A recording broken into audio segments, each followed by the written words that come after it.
Այս խճճված և դրամատիկ պատմության էջերը գնալով ավելի մութ ու տագնապալի երանգներ են ստանում։ Յուրաքանչյուր հաջորդ արևածագ մեր հերոսների համար ոչ թե հանգստություն, այլ նոր, էլ ավելի անխնա հարվածներ է պատրաստում։ Այսօրվա սերիան հանդիսատեսի համար իսկական հուզական ատրակցիոն էր, լի սառը հաշվարկներով և կյանքեր խեղող անսպասելի բացահայտումներով։ Սարգսյանների օջախում անտանելի խեղդող լարվածություն է տիրում, թեև Դավիթն ու Լեոն իրենց մեջ խեղդելով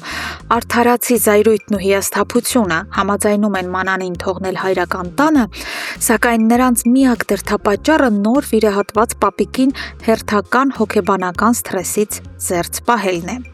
Բայց Դավիթը կտրուկ ու անշրջելիորեն փոխել է իր մարտավարությունը։ Նա այլևս մտադիր չէ հանդուրժել քրոջ արքայական կամակորություններն ու անպատասխանատվությունը։ Այժմ Մանանը պարտավոր է կատարել տան ամենադժվար, հոգնեցուցիչ կենցաղային գործերը։ Որքան էլ նա փորձում է հին սովորության համաձայն արցունքներով ու բողոքներով փափկեցնել եղբոր սիրտը, ամեն ինչ ապարդյուն է։ Դավիթը մնում է քարի պես անդրդվելի և խստապահանջ, ստիպելով քրոջը սեփական մաշկի վրա զգալ արարքների ողջ ծանրությունը։ Այս ընտանեկան սառը պատերազմին լուռ, բայց չափազանց զգոն հետևում է Դավիթ պապիկը։ Նրա իմաստուն և կյանքի դառնությունները տեսած աչքերից անհնար է որևէ մանրուք թաքցնել։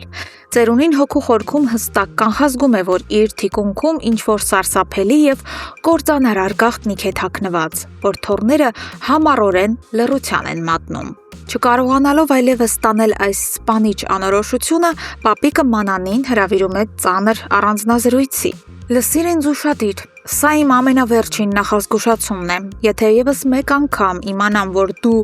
քո անխոհեմ քայլերով վշտացրել ես եղբայրներիդ, ապա իմացիր, իմ կողմից քեզ այլևս ոչ մի ներում չի լինելու։ Սա հնչում է որպես անբեկանելի դատավճիռ»։ Զուգահեռաբար քաղաքային եռուզեռից հեռու, որտեղ Հունանը փորձում է ոսկե վանդակում պահել իր ընտանիքը,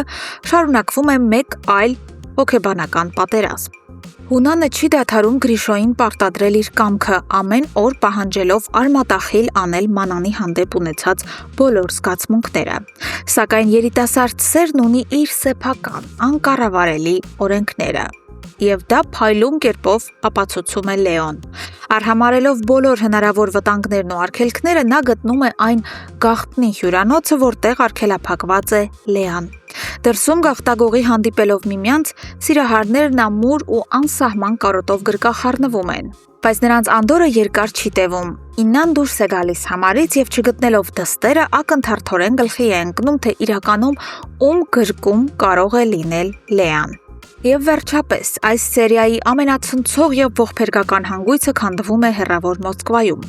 Օլգայի կյանքը մի վայրկյանում վերածվում է իսկական մղձավանջի, երբ նա ստանում է բժշկական հետազոտությունների վերջնական պատասխանը։ Չարորակ նորագոյացություն։ Սա մի ախտորոշում է, որը դաժանաբար խլում է ապագայի բոլոր հույսերը։ Գիտակցելով, որ մահն անխուսափելիորեն մոտենում է և իրեն շատ քիչ ժամանակ է մնացել, Օլգան որոշում է թեթևացնել իր հոգու 20 տարվա ծանր մեղքը։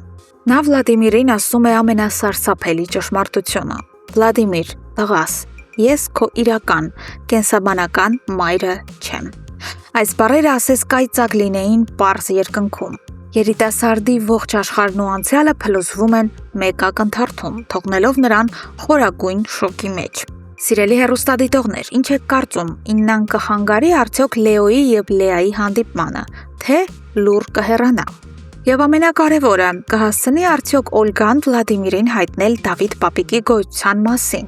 Անպայման գրեք ձեր կարծիքներն ու սպասումները մեկնաբանություններում։ Մենք անհամբեր կարդում ենք ձեր յուրաքանչյուր մեկնաբանությունը։ Շնորհակալություն դիտելու համար։